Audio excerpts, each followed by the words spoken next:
Hi, hello, and welcome! Thank you for joining me on another episode of The Crafting Coach. My name is Megan Rosendahl. I am the Crafting Coach, and now that Thanksgiving is past, we can officially delve into some great Christmas and holiday crafts. So my family set up our Christmas tree over the weekend, and it really got me geared up for this week's project. This week, we're going to create our very own character Christmas ornaments. These are fun, creative, and definitely kid approved. And the best part? There are so many characters to choose from that any tree can be decked out to fit any interest. So here's what we're going to need for this week's project. Clear ornaments. You can use plastic, but I prefer the glass kind. Acrylic paint. Decide which colors you'll need and be sure to have them all ready. Thin paintbrushes for the detail work, and some string or ribbon to use for hanging the completed ornaments. I also grabbed a Sharpie for the more intricate details. We'll begin by filling up the glass ornaments with our base color. Decide which colors you'll need and then put the paint directly into the bulb. Don't be afraid to be too generous with the paint to ensure complete coverage. Once you've got a good glob, just move the ornament around and let the paint cover the entire glass surface. When you're done, grab a cup or something for the ornaments to sit in upside down to get rid of any excess paint. An egg carton will work great here too.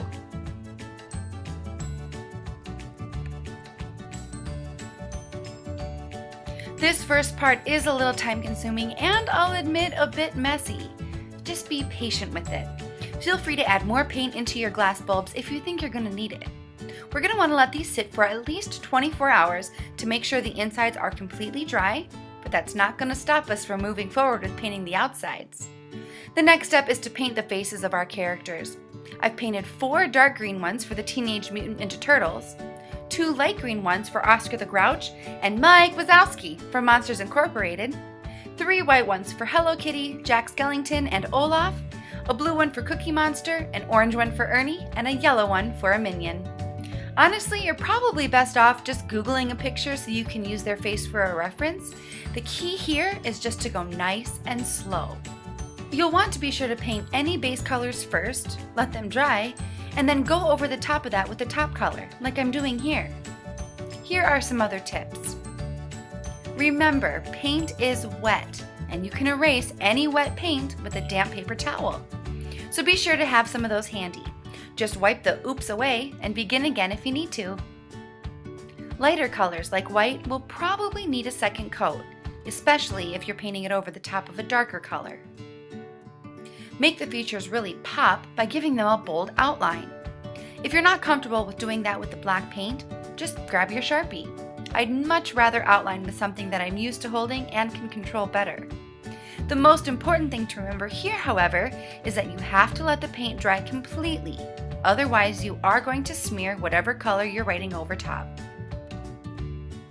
If you want to avoid painting the ornaments altogether, you can also use vinyl stickers that you can cut shapes out of. This would make for a much cleaner application, and you can still call it your own. But if you ask me, the painted version is much more personal and rewarding.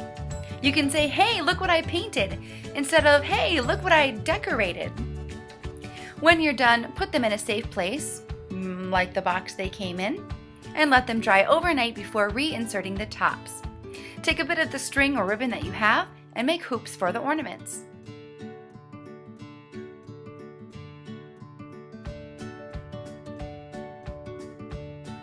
The only thing left to do is to put them on the tree. I really love how these ornaments turned out. They're bright, fun, creative, and completely homemade.